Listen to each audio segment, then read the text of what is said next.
Halo, kami dari kelompok 10 yang beranggotakan saya sendiri, Nidira Sabila Firdaus, kemudian ada Marcelina Victoria, Venicio, dan juga Adri Colin Huang. Pada kesempatan kali ini, kami akan menjelaskan hasil UTS kami. Yang pertama itu dimulai dari bab 1, yaitu pendahuluan. Yang pertama itu ada profil perusahaan. Jadi Jakarta Salon itu merupakan salah satu dari UMKM yang bergerak di bidang jasa tata rambut. Nah, pemilik dari Jakarta Salon sendiri ini bernama Marco Nicholas Alfredo dan didirikan pada tahun 1998. Kemudian Jakarta Salon ini juga berdiri karena pemilik usaha itu terinspirasi dari ibunya sendiri yang juga berkecimpungan di dunia tata rambut. Kemudian ada visi misi. Yang pertama itu ada visi. Visi itu membuat seluruh customer Jakarta Salon itu berpenampilan menarik dengan tanpa percaya diri dengan gaya rambut yang up to date dalam mendominasi pasar di Kota Batam. Kemudian menjadi salon tata rambut di Kota Batam yang dapat memberikan pelayanan terbaik dengan harga yang terjangkau. Kemudian ada misi. Yang pertama itu mengedukasi masyarakat dan yang kedua itu memberikan pelayanan kepada customer Jakarta Salon dengan hasil yang memuaskan dan berkualitas.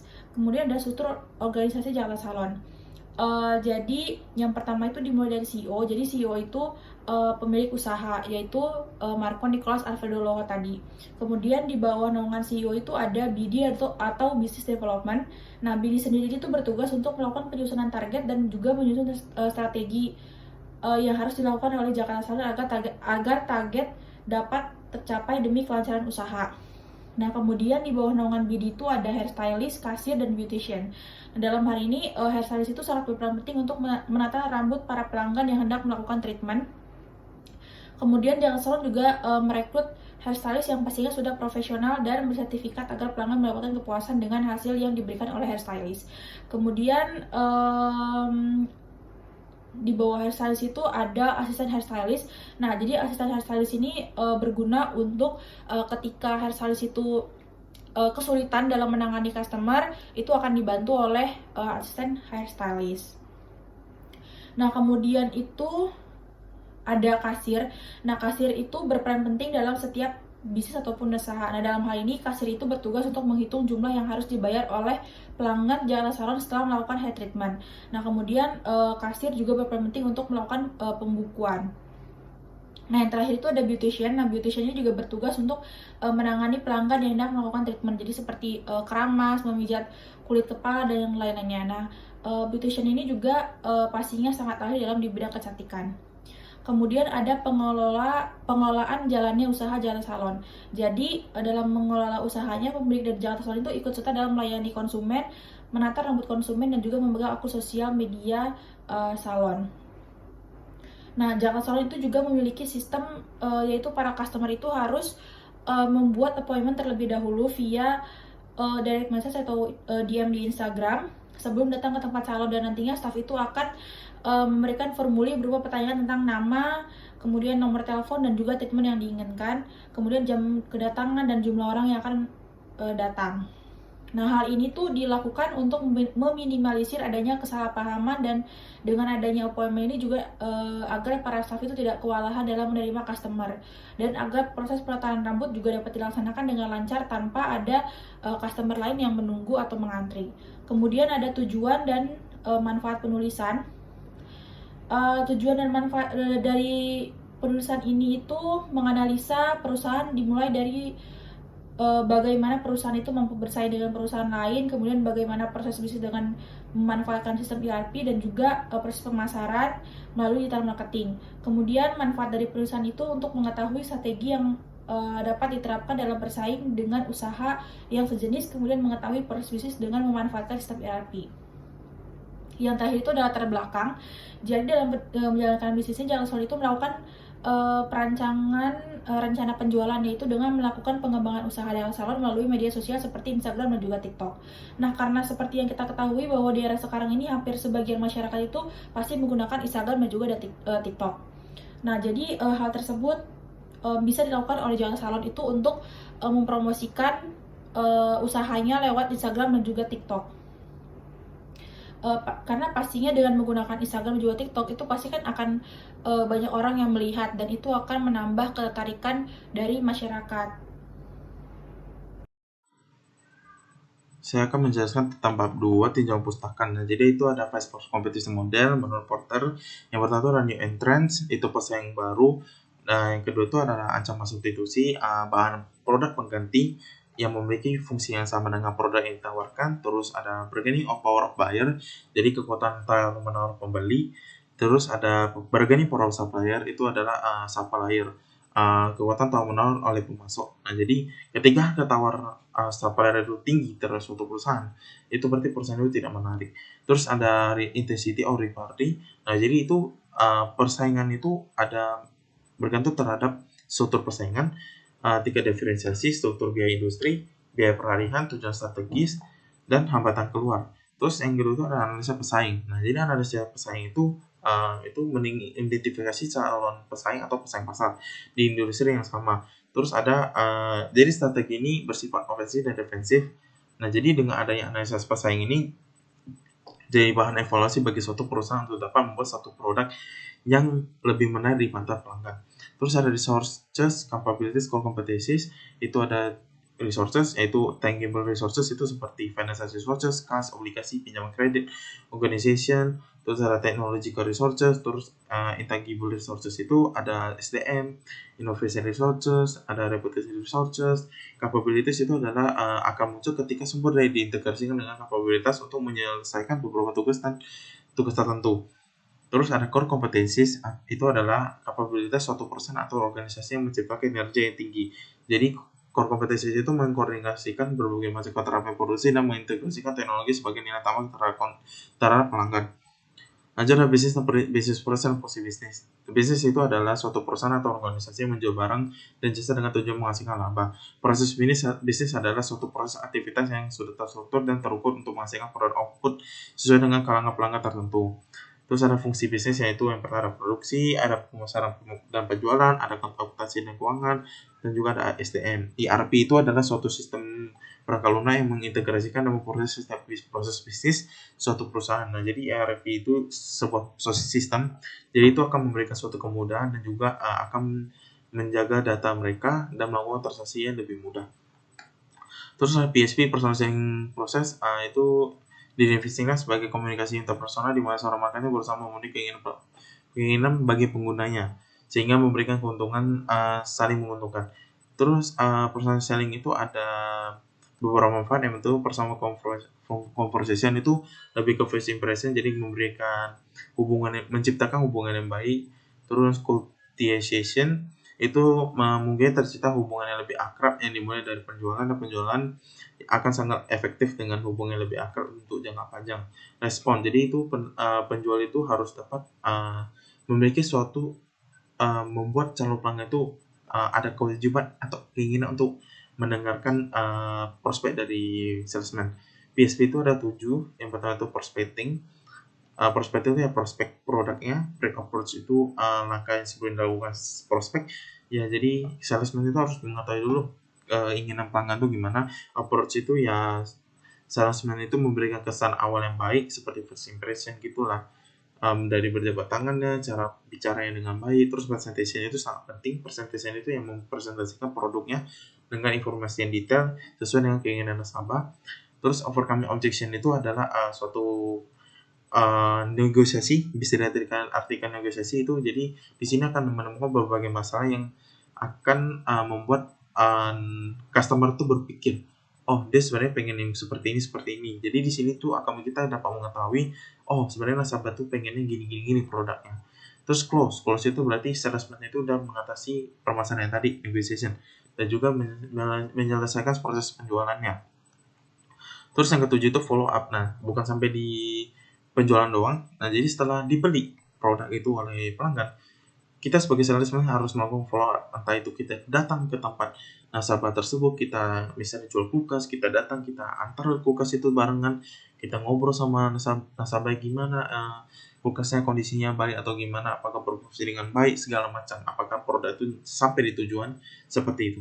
Terus ada SMART, specific, measurable, achievable, realistic, time bound. Nah, jadi yang pertama itu ada spesifik. Spesifik itu adalah program menunjukkan hasil khusus atau tujuan yang akurat. Jadi programnya itu dilakukan dengan spesifik.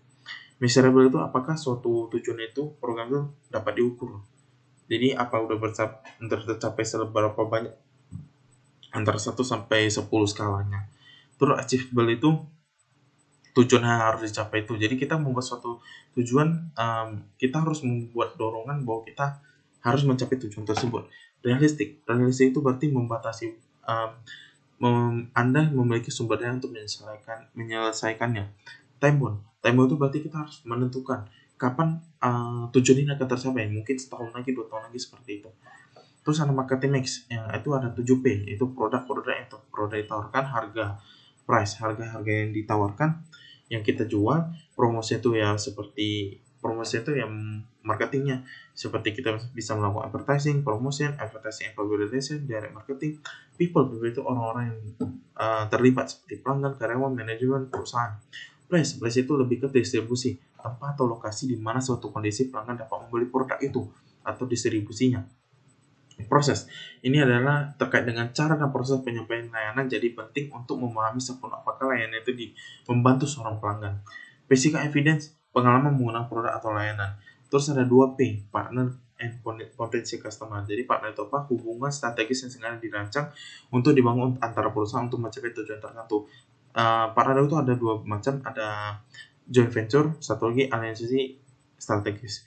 Itu adalah potensial pelanggan itu adalah calon pelanggan yang tertarik dengan produk yang kita tawarkan. Terus digital marketing ya termasuk dalam suatu pemasaran, tapi dilakukan secara digital, beda konsep aja, dilakukan secara digital atau lewat teknologi, lewat sosial. Nah, jadi ada jenis-jenis digital marketing, ada 4, yaitu website, social media marketing, website ya seperti website brand gitu, social media marketing ya seperti Facebook, Instagram, LinkedIn, Twitter, YouTube, segala macam. Online advertising itu semacam iklan media sosial, iklan PPC, iklan YouTube, iklan display. Email marketing itu seperti MailChimp. Di sini saya akan membahas mengenai bab 3 metode penelitian. Yang pertama, jenis penelitian. Penulis akan menganalisis UMKM Jakarta Salon yang bergerak di bidang jasa. Jenis penelitian yang penulis gunakan adalah penelitian kualitatif dengan pendekatan deskriptif. Kemudian data yang digunakan. Data-data yang digunakan oleh penulis dalam mengumpulkan data adalah data primer, di mana penulis akan melakukan sesi wawancara terhadap pemilik dari UMKM Jakarta Salon dan melakukan observasi secara langsung di lapangan. Hal ini dilakukan agar penulis dapat meraup data secara lengkap, konkret, dan apa adanya. Kemudian metode pengambilan data, yang menjadi sasaran objek penelitian data yang akan penulis lakukan berupa permasalahan, perkembangan dalam menjalankan usaha dengan mengumpulkan data dengan melakukan sesi wawancara, sebagaimana penulis akan melontarkan pertanyaan kepada pemilik usaha secara langsung mengenai pemasaran digital saat ini, persaingan, kepuasan pelanggan, serta hal-hal lainnya yang masih berkaitan tentang analisis penulis. Kemudian teknik analisis data. Yang pertama, mereduksi data. Pada tahapan ini, penulis akan mengelompokkan hasil wawancara yang telah diraup dari pemilik usaha UMKM Jakarta Salon, di mana pada tahapan ini, penulis akan menyederhanakan data yang kompleks, namun informasi yang dijabarkan akan sesuai sebagaimana mestinya. Kemudian penyajian data. Setelah melewati proses mereduksi data, langkah selanjutnya adalah menyajikan penyajian data di mana informasi atau data yang telah dikelompokkan akan disajikan secara jelas. Kemudian kesimpulan. Ini merupakan tahap terakhir di mana penulis akan menarik kesimpulan dari data-data yang telah disederhanakan. Kemudian yang terakhir, lokasi dan waktu penelitian. Lokasi dari Jakarta Salon terletak di Ruko Botania Garden. Kemudian next di sini penulis akan menjelaskan mengenai bab 4, yaitu analisis dan pembahasan. Nah, pada bab ini saya selaku penulis akan membahas dan melakukan analisis terhadap The Jakarta Salon selaku UKM yang penulis pilih dengan menggunakan 5 Force Competition Model, dan apakah UKM yang dipilih termasuk industri yang atraktif dengan didukung justifikasi dan data. Kemudian penulis juga akan melakukan analisis pesaing dengan menjelaskan minimal 3 pesaing dari UKM yang dipilih serta strategi yang digunakan oleh pesaing tersebut. Kemudian penulis juga akan menjelaskan mengenai research, capabilities, dan core kompetensi yang dimiliki oleh UKM tersebut, sosial media mereka, dan potongan rambutnya juga ada rencana pengembangan strategi pemasaran digital, usaha kedepannya, dan analisis lainnya seperti berikut yang ada di bawah ini. Pada poin 4.1, yaitu analisis 5 Forbes Competition Model dan Attractive di Jakarta Salon. 5 Forbes Competition Model adalah metode untuk melakukan analisis dan pengembangan dalam strategi bisnis dan daya tarik pasar dalam bisnis. Nah, dalam bab ini, penulis akan melakukan analisis 5 Forbes. Strategi yang diterapkan oleh salon tersebut bergerak dalam bidang jasa yang akan penulis uraikan sebagai berikut. Yang pertama adalah Threats of New Entrants, yaitu dalam menjangkau suatu usaha, pastinya dibutuhkan strategi dalam menghadapi ancaman pesaing. Tidak dapat dipungkiri, usaha The Jakarta Salon merupakan usaha yang bergerak dalam bidang tata rambut yang pastinya dalam menjalankan usahanya akan menghadapi ancaman baik dari salon-salon kecantikan lainnya yang memang sudah ada maupun pendatang baru yang memiliki usaha sejenis.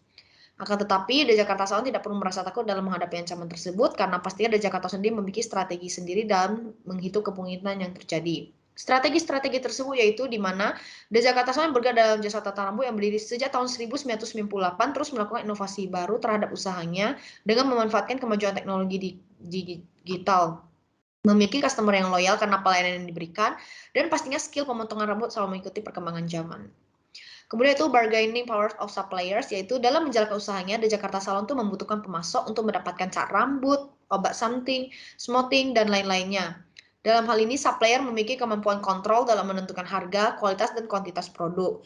Nah, jika dianalogikan, apabila harga produk dari pemasok mengalami kenaikan dari yang biasanya, maka pastinya itu akan mempengaruhi harga jasa yang disediakan oleh The Jakarta Salon. Nah, pastinya juga akan mengalami kenaikan. Untuk itu, dalam melakukan kerjasama dengan pesaing tidak hanya berasal dari salon-salon yang ada dengan satu supplier saja. Nah, supplier yang bekerja sama dengan The Jakarta Salon berasal dari dalam negeri yang terdiri dari Tony Supplier dan PT Dosni Roha. Kemudian ketiga ada bargaining powers of buyers, yaitu setiap orang yang ingin membeli suatu produk pastinya menginginkan produk yang murah dan berkualitas. Nah, dalam hal ini orang-orang dapat melakukan akses jenis-jenis potongan rambut yang sesuai dengan bentuk wajah, cara merambut rambut yang baik dan benar, cara mengatasi rambutnya rusak, dan lain-lainnya. Nah, dalam konteks ini, The Jakarta Salon lebih memfokuskan pada jenis-jenis potongan rambut yang sesuai dengan bentuk wajah, di mana promosi ini dilakukan melalui sosial media seperti Instagram dan TikTok, sehingga customer mampu mencari informasi yang mereka inginkan mulai dari segi harga, kualitas pemotongan rambut, pengecatan, dan lain-lainnya sepadan atau tidak, dengan mengadakan diskon ataupun promo pada setiap event-event tertentu. Kemudian ada threats of substitute product, yaitu untuk ancaman pengganti produk. Dalam hal ini The Jakarta Salon masih tergolong rendah, sehingga industri usaha ini tergolong dalam attractive industry yang memiliki low level of substitute threat. Kemudian yang kelima adalah rivalry among existing competitor. Nah, dalam menjalankan bisnis ini tidak dapat dipungkiri persaingan antar kompetitor dengan usaha The Jakarta Salon itu pasti ada. Nah, untuk itu The Jakarta Salon dan para usaha sejenis lainnya pastinya berlomba-lomba dalam menarik perhatian customer. Misalnya dengan melakukan promosi melalui sosial media, melakukan periklanan, maupun memberikan diskon kepada customer. Dan dari skill pemotongan rambut pada setiap usaha ini, baik itu The Jakarta Salon maupun pesaing pastinya memiliki perbedaan. Oleh karena itu, The Jakarta Salon dalam menanggapi hal ini harus lebih tenang dan berfokus pada inovasi-inovasi yang akan mereka kembangkan bagi usahanya, baik dari segi pelayanannya, pengembangan sumber daya manusianya, yaitu dalam halnya skill dan karakter. Nah, untuk menurut penulis sendiri, The Jakarta Salon itu yang bergerak dalam bidang jasa ini termasuk dalam attractive industry, dikarenakan menurut data yang penulis dapatkan melalui bisnis.com, bisnis salon kecantikan tata rambut ini tidak lekang oleh waktu dan kini pasar milenial mulai mendominasi. Tumbuhnya kesadaran betapa pentingnya penampilan dan munculnya media sosial membuat salon kecantikan tata rambut ini tetap diminati bahkan hingga saat ini. Bahkan salon sendiri juga terus melakukan adaptasi terhadap gaya rambut yang up to date, mengingat selera konsumen dari generasi dahulu tidak sama dengan generasi milenial saat ini. The Jakarta Salon pun juga terus melakukan pengembangan terhadap usahanya sehingga dapat terus bertahan dan berdiri hingga saat ini. Oleh karena itu, usaha The Jakarta Salon dapat dikatakan masuk ke dalam attractive industry, mengingat bisnis salon kecantikan tata rambut ini tidak pernah surut oleh waktu. Kemudian pada poin kedua, penulis akan menjelaskan mengenai analisis pesaing dan strategi yang akan diterapkan. Nah, yang pertama ada video tutorial YouTube. Nah, YouTube merupakan platform yang banyak digunakan oleh masyarakat untuk mencari informasi, misalnya mulai dari tutorial makeup, masak, tutorial dalam memotong rambut, layer, dan lain-lain sebagainya. Nah, pada platform YouTube ini dapat menjadi pesaing bagi The Jakarta Salon dikarenakan video-video yang diupload mampu menarik perhatian masyarakat mulai dari yang muda sampai tua. Contohnya adalah video tutorial memotong rambut ataupun video tutorial mengecat rambut yang pastinya dapat membuat orang tertarik dan ingin mencobanya sendiri di rumah, dan pemikirannya lebih ke menghemat biaya sehingga keberadaan salon menjadi dilupakan karena rasa mandiri dan pemikiran biaya dari masyarakat. Nah, strategi yang diterapkan YouTube adalah mencari sensasi untuk mendapatkan perhatian masyarakat berupa viewers dan like. Kemudian yang kedua ada Mirror Salon, yaitu Mirror Salon adalah salon yang baru-baru ini berdiri dan berlokasi di Batam Center. Strategi yang diterapkan oleh salon ini adalah melakukan promosi melalui sosial media yaitu Instagram dengan memanfaatkan fitur Instagram Ads, di mana setiap pengguna yang menggunakan aplikasi Instagram, baik pengikut maupun non-pengikut, dapat melihat iklan yang lewat di story Instagram mereka sehingga dapat mengundang rasa penasaran seseorang untuk menjelajah lebih dalam.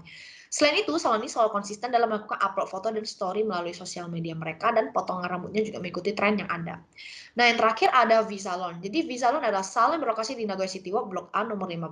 Strategi yang diterapkan oleh salon tersebut adalah Hampir sama dengan Wiro Salon, yaitu melakukan promosi melalui sosial media yaitu Instagram dengan memanfaatkan fitur Instagram Ads, di mana setiap pengguna yang menggunakan aplikasi Instagram, baik pengikut maupun non-pengikut, dapat melihat iklan yang lewat di story Instagram mereka. Kemudian potongan rambutnya juga mengikuti tren yang ada. Selain itu, salon ini juga kerap mengadakan diskon ataupun promo sehingga akan membuat customer untuk datang ke salon jika merasa puas dengan pelayanan yang terbaik.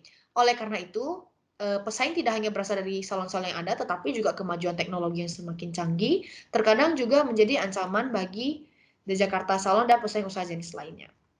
Kemudian yang ketiga, pada poin ketiga ini ada research, capabilities, dan core kompetensi. Nah, untuk research, terdiri dari sumber daya berwujud, yaitu tangible research, yaitu merupakan aset yang dapat diperhitungkan secara kuantitas. Nah, dalam hal ini, sumber daya tangible yang dimiliki The Jakarta Salon adalah sumber keuangan, kapasitas perusahaan untuk meminjam, sumber operasional, kemudian kemampuan perusahaan untuk menghasilkan dana melalui operasional internal. Kemudian ada sumber daya fisik, yaitu sumber daya lokasi. Nah, lokasi The Jakarta Salon yang terletak di Ruko Botania Garden, Jalan Tengku Sulung, Belian, Kecamatan Batam Kota, Kota Batok sebagai media utama dalam mencapai target ditemukan dan strategis dalam meraih customer. Kemudian ada akses bahan baku melalui supplier seperti cat rambut, obat smoothing, dan lain-lainnya, dan sumber daya organisasi yang meliputi struktur pelaporan formal dan sistem perencanaan, pengendalian, serta koordinasi formal The Jakarta Salon. Kemudian ada sumber daya tak berwujud yaitu intangible research, yaitu sumber daya teknologi seperti paten, merek, dagang, hak cipta, dan rahasia dagang, di mana teknologi The Jakarta Salon ini menggunakan mesin-mesin yang berkualitas dan impor. Kemudian ada ide, The Jakarta Salon selalu merancang ide-ide yang unik, menarik, dan kreatif. Kemudian inovasi, yaitu The Jakarta Salon selalu berinovasi mengikuti tren-tren yang sedang booming, sehingga The Jakarta Salon akan selalu melakukan pengembangan terhadap usahanya. Kemudian reputasi. Nah, pada hal ini, The Jakarta Salon itu sangat menjaga reputasi salonnya karena itu reputasi tidak baik dan kondisioner yang bagus untuk merawat produk bagi salon itu sendiri, sehingga citra yang baik perlu dibina dalam mendukung kelancaran usaha. Kemudian ada pemasaran. Nah, The Jakarta Salon ini sangat memanfaatkan sosial media seperti Instagram dan TikTok sebagai media utama dalam mencapai target konsumen, yaitu dengan melakukan promosi-promosi melalui hairstylist The Jakarta Salon. Juga The Jakarta Salon akan memperkenalkan jenis-jenis menarik dan kreatif. Kemudian inovasi, sehingga The Jakarta Salon akan selalu melakukan bentuk wajah dan merekomendasikan sampo dan kondisioner yang bagus untuk merawat rambut. Kemudian ada human research, yaitu sumber daya manusia. Nah, sumber daya manusia berperan sangat penting demi berlangsungnya operasional The Jakarta Salon, dalam halnya skill. Nah, dalam menunjuk performanya, The Jakarta Salon melakukan seleksi ketat terhadap karyawan yang ingin direkrut mulai dari keterampilan, sikap, penampilan, dan giginya dalam bekerja. Kemudian kedua ada capabilitas. Nah, kapabilitas ini ditentukan menjadi dua, yaitu pendekatan fungsional dan pendekatan rantai nilai. Yang dijabarkan seperti di Word ini. Yang pertama ada pendekatan fungsional. Nah, dalam hal ini The Jakarta Salon sebagai perusahaan jasa memiliki beberapa fungsi harus diperhatikan mulai dari SDM perusahaan, yaitu hairstylist atau capster, tim inventory, sales team, finance team, dan juga marketing team. Kemudian kedua adalah pendekatan value chain, yaitu dapat dijabarkan seperti di bawah ini untuk The Jakarta Salon. Yang pertama ada food infrastructure, yaitu struktur organisasi The Jakarta Salon. Kemudian ada human resource management, yaitu tim pengembangan SDM The Jakarta Salon. Teknologi yang development, yaitu proses pelatihan tim di Jakarta Salon guna cakap dalam teknologi yang berhubungan dengan proses hair design. Kemudian procurement, yaitu penyiapan tim SDM dan inventory di Jakarta Salon. Inbound logistik, yaitu seluruh proses perekrutan SDM dan pembelian barang untuk proses kerja di Jakarta Salon. Kemudian karena ada operations, yaitu proses perekrutan SDM, training SDM, hingga SDM siap untuk memberi jasa tata rambut di The Jakarta Salon, dan proses pembelian inventory bahan mentah untuk digunakan di The Jakarta Salon. Kemudian ada outbound logistik, yaitu proses SDM memberikan jasa tata rambut sesuai dengan yang diinginkan customer. Kemudian yang ke-8 ada marketing dan sales, yaitu proses pemasaran baik itu digital maupun secara offline. Kemudian yang ke-9 ada service, yaitu terjadinya proses transaksi antara pemberi jasa dan penerima jasa. Kemudian yang ketiga ada core kompetensi, yaitu terdiri dari 4 kriteria. Yang pertama ada valuable atau bernilai. Jadi, yang pertama itu dalam hal ini adalah staff atau karyawan The Jakarta Salon. Nah, dalam hal ini The Jakarta Salon memiliki sumber daya yang bernilai dalam menciptakan efisiensi dan efektivitas bagi salon. Sumber daya tersebut yaitu sumber daya manusia, di mana karyawan pada The Jakarta Salon ini tidak hanya sebagai sumber daya, namun merupakan aset yang sangat penting. Kemudian yang kedua ada peralatan maupun perlengkapan yang digunakan oleh The Jakarta Salon. Nah, dalam hal ini The Jakarta Salon cukup berhati-hati dalam memilih peralatan maupun perlengkapan yang akan digunakan, mulai dari hair steamer, hair dryer, hot dryer, perlengkapan perawatan rambut seperti shampoo, conditioner, dan peralatan maupun perlengkapan lainnya, karena hal tersebut merupakan aset yang sangat berharga dalam menunjang kualitas salon yang akan berdampak pada kemajuan salon untuk kedepannya dan menghadapi kompetitor. Kemudian ada juga yang ketiga, yaitu teknologi. Dalam hal ini aplikasi yang digunakan oleh The Jakarta Salon dan mengatur keuangan. Nah, The Jakarta Salon ini memanfaatkan aplikasi Mokapos dalam pencatatan dan pengaturan keuangan mereka. Pencatatan dilakukan dengan berdasarkan jenis perawatan, harga, serta karyawan yang melakukannya, sehingga menjadi lebih teratur dan memudahkan manajemen keuangan The Jakarta Salon itu sendiri. Kemudian yang kedua ada rare atau langka. Yang pertama ini terletak pada sumber daya manusianya, yaitu karyawannya, di mana setiap karyawan memiliki skill dan pengetahuan yang berbeda dari usaha jenis lainnya, misalnya dalam hal teknik pemotongan rambut, kemudian menyesuaikan potongan rambut dengan bentuk wajah yang tentu saja skill dan pengetahuan tersebut belum tentu dimiliki oleh setiap karyawan usaha jenis lainnya. Kemudian selanjutnya ada, The Jakarta Salon juga membangun brand salon yang kuat secara online melalui website atau akun sosial media seperti Instagram dan TikTok. Dan melalui hairstylist The Jakarta Salon akan memperkenalkan jenis-jenis potongan rambut yang up to date kepada masyarakat, kemudian potongan rambut yang sesuai dengan bentuk wajah, dan merekomendasikan shampoo dan conditioner yang bagus untuk merawat rambut sehingga masyarakat dapat melakukan konsultasi melalui media digital yang pastinya setiap konten dipromosikan berbeda dengan usaha jenis lainnya, dan belum tentu usaha lainnya mampu memahami strategi pemasaran bisnis sosial melalui sosial media sebaik The Jakarta Salon. Kemudian yang ketiga ada costly to image, yaitu dalam hal ini The Jakarta Salon sudah memiliki nama yang sudah dikenal di Kota Batam. Hal ini dikarenakan kepemilikan sumber daya yang dimiliki oleh The Jakarta Salon, yaitu karya-karyawannya memiliki skill level di atas rata-rata dan juga memiliki kepribadian yang sangat baik dalam melayani customer, dalam mengajak bicara dan memperlakukan customernya.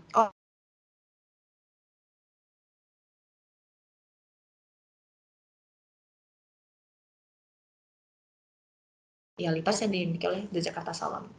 Kemudian next selanjutnya, nama The Jakarta Salon sudah tidak menjadi asing lagi bagi para masyarakat sekitar. Hal ini dapat terjadi dikarenakan pemasaran yang sangat kompeten dilakukan oleh tim pemasaran di The Jakarta Salon dalam menyebarluaskan nama The Jakarta Salon.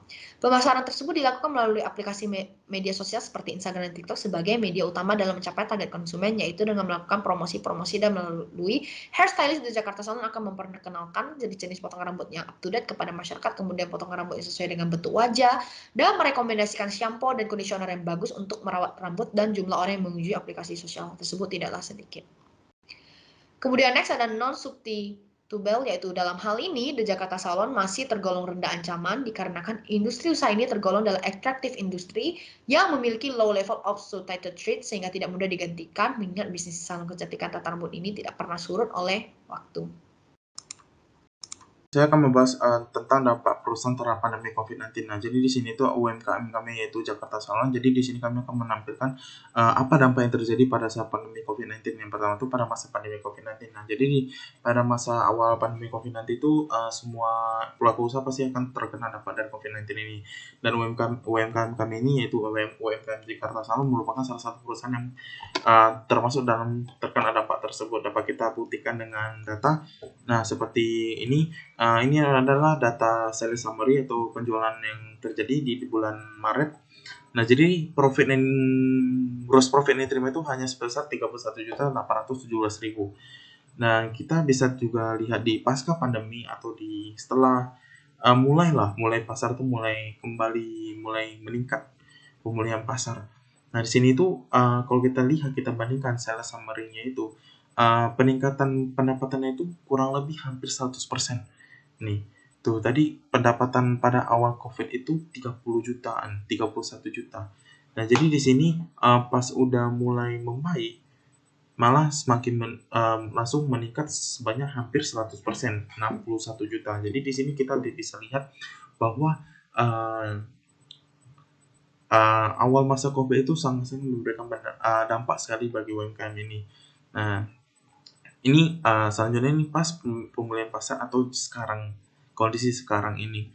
Nah, jadi apalagi kemarin sempat ada PPKM. Nah, jadi waktu di pemulihan pasar sampai saat ini, nah kita dapat lihat nih di sini jelas sekali perbedaan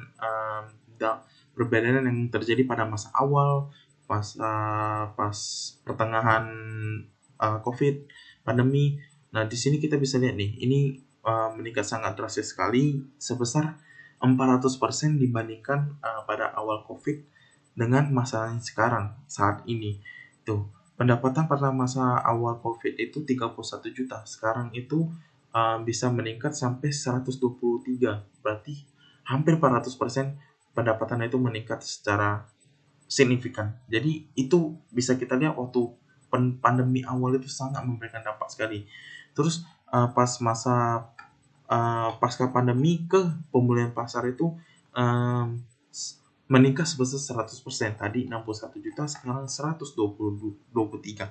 Berarti ada 100% peningkatan. Jadi dapat kita simpulkan bahwa pandemi COVID-19 itu sangat mempengaruhi UMKM Jakarta Salon ini pada awalnya.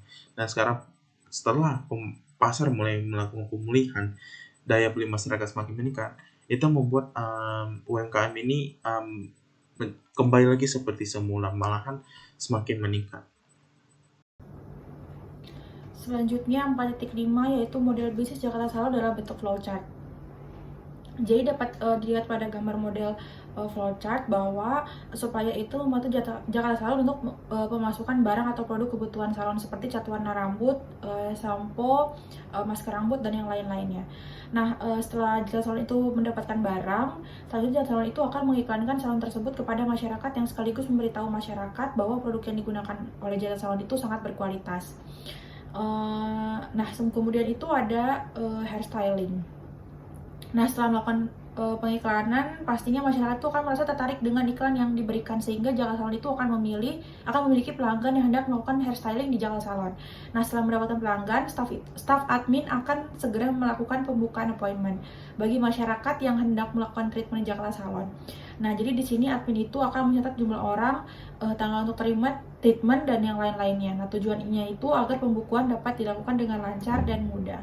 Nah, setelah admin itu membuka appointment, admin itu akan meminta data diri pelanggan yang hendak melakukan treatment, seperti nama, nomor telepon, email, jenis treatment, tanggal treatment, dan jumlah orang yang ingin melakukan treatment.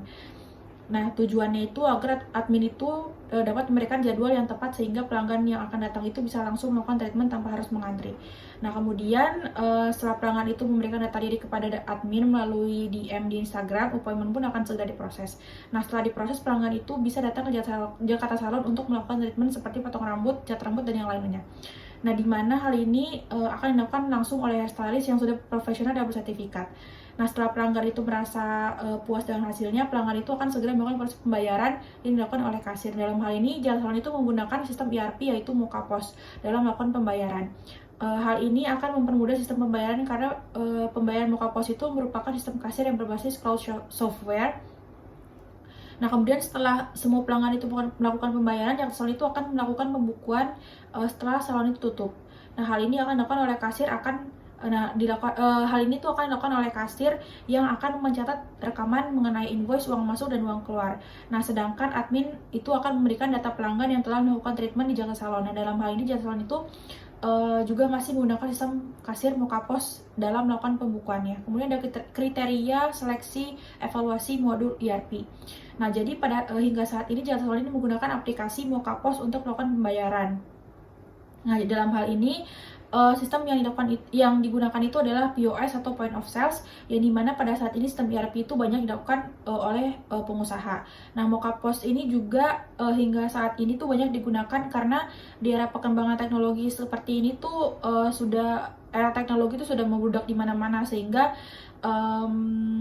kebanyakan usaha itu sudah tidak menggunakan kasir yang manual lagi, tapi sudah menggunakan Mokapos ini.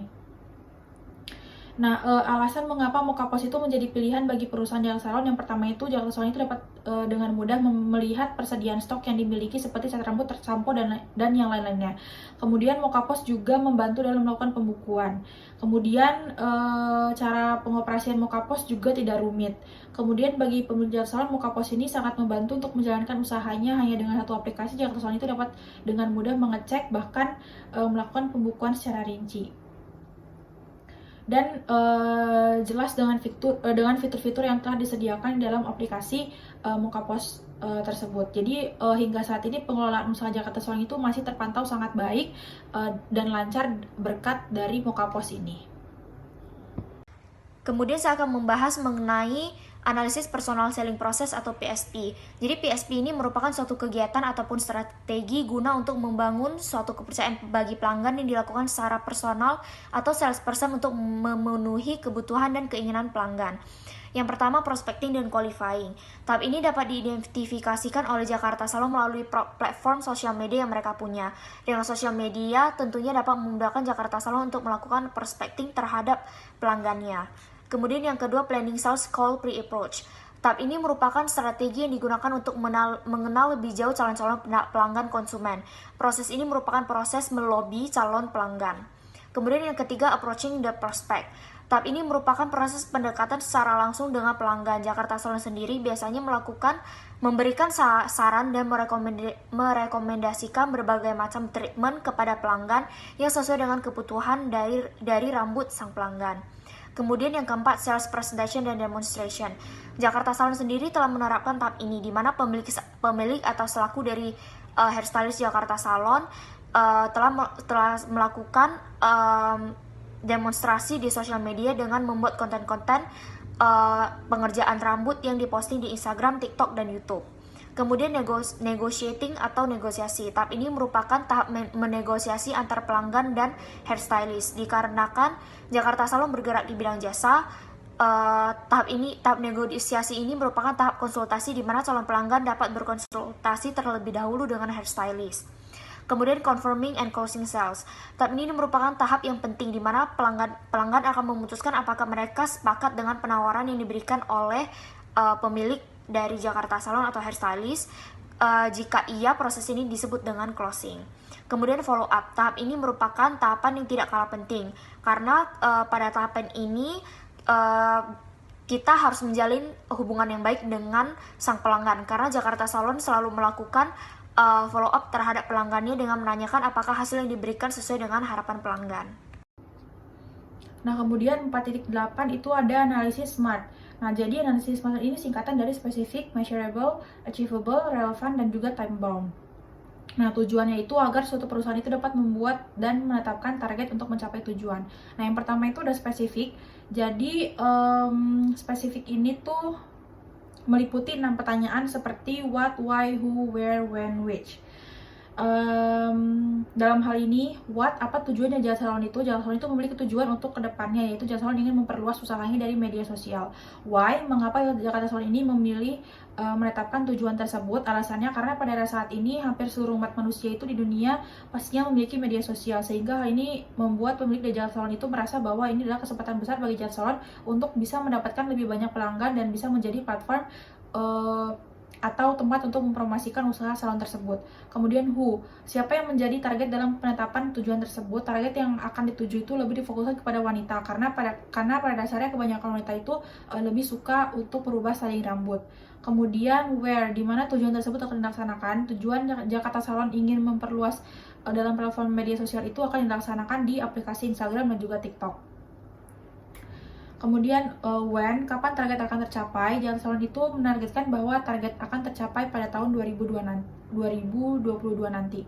Which, apa saja hambatan yang akan terjadi dalam mencapai tujuannya? Hambatannya itu yang pasti Instagram dan TikTok ini kan sudah banyak digunakan oleh orang lain. Nah, oleh karena itu pasti juga selain Jakarta Salon itu masih banyak perusahaan-perusahaan lain yang menggunakan aplikasi tersebut untuk mempromosikan usahanya, sehingga munculnya banyak kompetitor lain yang lebih unggul. Nah, oleh sebab itu Jakarta Salon itu harus bisa menetapkan strategi yang pas dan juga baik untuk kelancaran usahanya agar mengalahkan kompetitor yang lainnya.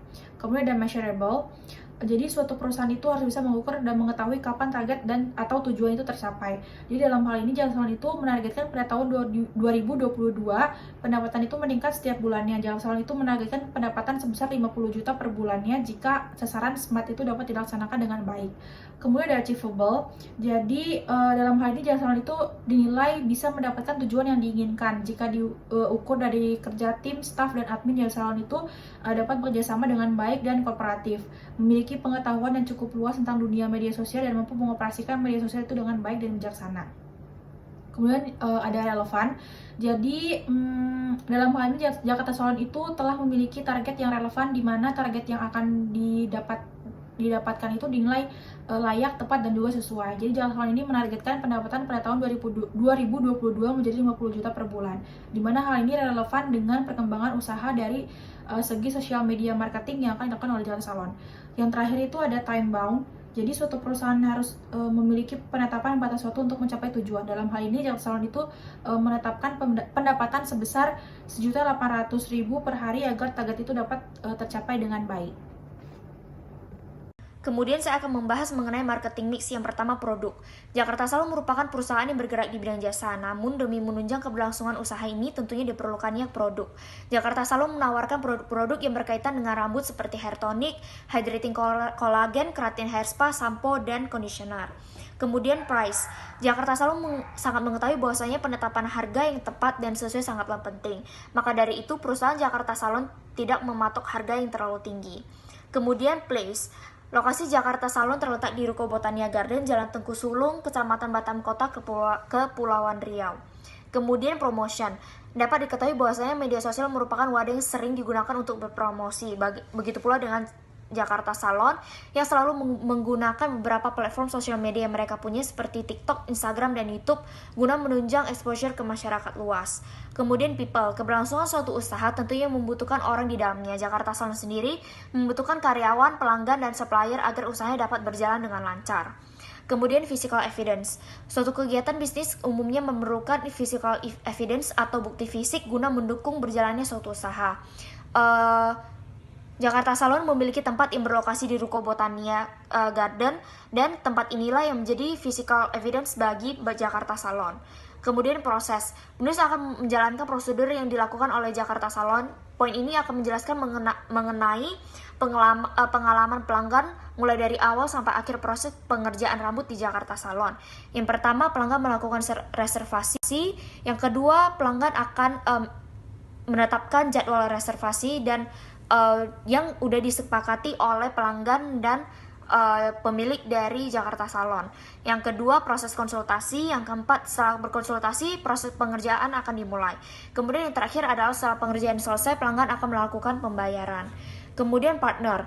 Jakarta Salon memiliki partner bekerja sama, yaitu supplier. Supplier ini akan mensuplai produk-produk yang digunakan oleh Jakarta Salon seperti sampo, conditioner, atau produk lainnya yang masih berkaitan dengan rambut.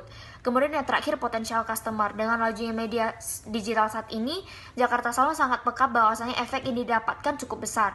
Jakarta Salon sendiri sangat aktif di sosial media seperti di Instagram dan TikTok. Dan konten yang disajikan berupa proses pengerjaan rambut seperti pemotongan rambut, cat rambut, treatment rambut. Dan Jakarta Salon dapat menjangkau pelanggan. Dengan ini Jakarta Salon dapat menjangkau pelanggan secara luas, dan penonton inilah yang menjadi potential customer bagi Jakarta Salon. Oke, ini masuk ke analisis keseluruhan strategi dari pemasaran usaha. Nah, jadi ada profil usaha. Jadi Jakarta Salon itu adalah suatu UMKM bergerak di bidang jasa tata rambut, yaitu dengan nama Jakarta Salon. Pada tahun 1998 didirikan oleh Marco Nicolas Alfredo Loho. Lanjut ke customer performa. Nah, jadi kalau kita melihat customer performa UMKM Jakarta Salon itu, feedback yang diterima dari customer itu saya buktikan dengan di Google. Saya searching nama UMKM Jakarta Salon. Nah, jadi muncul ratingnya. Ratingnya itu bernilai dari 4,9 dari 9 bintang dengan 126 ulasan yang diberikan oleh pelanggan. Hal ini dapat membuktikan bahwa performa customer atau kepuasan customer sangat puas sekali dengan kualitas yang diberikan oleh UMKM Jakarta Salon ini. Terus konten strategi sekarang ini di UMKM Jakarta Salon itu masih berupa Instagram dan TikTok doang untuk konten strateginya. Ya, kontennya itu berisi kayak masih contoh model rambut dan warna rambut seperti itu. Terus target audiensnya itu lebih memfokuskan ke para ladies, para wanita yang ingin mempercantik penampilan mereka, mentata rambut mereka dengan baik. Dan juga tidak hanya perempuan sebenarnya, pria pun diperbolehkan untuk juga datang untuk memperbaiki penampilan mereka. Terus risiko usaha. Nah, jadi risiko usaha itu pasti setiap perusahaan pasti akan memiliki pesaing. Nah, jadi risiko usaha untuk di sektor yang sama itu pembukaan salon di Kota Batam ini juga tergolong banyak ya usaha pesaingnya. Nah, jadi itu menjadi suatu risiko juga ya, tergantung dengan apa yang akan ditawarkan oleh setiap salon tersebut. Nah, mungkin saja UMKM Jakarta Salon ini bakal tetap menjadi yang terbaik. Dan oke, ini masuk ke analisis keseluruhan strategi dari pemasaran usaha. Nah, jadi ada profil usaha. Jadi Jakarta Salon itu adalah suatu UMKM yang bergerak di bidang jasa tata rambut, yaitu dengan nama Jakarta Salon. Pada tahun 1998 didirikan oleh Marco Nicholas Alfredo Loho. Lanjut ke customer performa. Nah, jadi kalau kita melihat customer performa UMKM Jakarta Salon itu, feedback yang diterima dari customer itu saya buktikan dengan di Google. Saya searching nama UMKM Jakarta Salon. Nah, jadi muncul ratingnya. Ratingnya itu bernilai dari 4,9 dari 9 bintang dengan 126 ulasan yang diberikan oleh pelanggan. Hal ini dapat membuktikan bahwa performa customer atau kepuasan customer sangat puas sekali dengan kualitas yang diberikan oleh UMKM Jakarta Salon ini. Terus konten strategi sekarang ini di UMKM Jakarta Salon itu masih berupa Instagram dan TikTok doang untuk konten strateginya. Ya, kontennya itu berisi kayak masih contoh model rambut dan warna rambut seperti itu. Terus target audiensnya itu lebih memfokuskan ke para ladies, para wanita yang ingin mempercantik penampilan mereka, mentata rambut mereka dengan baik. Dan juga tidak hanya perempuan, sebenarnya pria pun diperbolehkan untuk juga datang untuk memperbaiki penampilan mereka. Terus risiko usaha. Nah, jadi risiko usaha itu pasti setiap perusahaan pasti akan memiliki pesaing. Nah, jadi risiko usaha untuk di sektor yang sama itu pembukaan salon di Kota Batam ini juga tergolong banyak ya usaha pesaingnya. Nah, jadi itu menjadi suatu risiko juga ya, tergantung dengan apa yang akan ditawarkan oleh setiap salon tersebut. Nah, mungkin saja UMKM Jakarta Salon ini bakal tetap menjadi yang terbaik. Dan itu saja.